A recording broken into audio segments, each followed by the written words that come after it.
চলে গেল আমাদের ভোলার থেকে ঢাকার উদ্দেশ্যে লঞ্চ। মাশাআল্লাহ, তুমি খুব ভালো বাঁশি বাজাইতে পারো, দেখি বাজাও তো, বাজাও বাজাও বাজাও।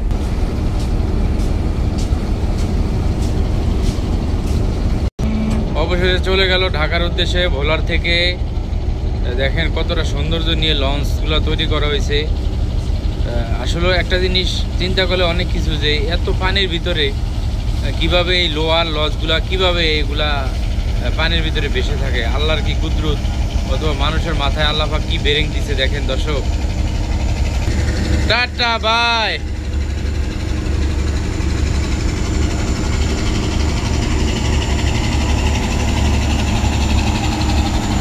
মাশাআল্লাহ, কতটা সৌন্দর্য নিয়ে লঞ্চটা চলে গেল।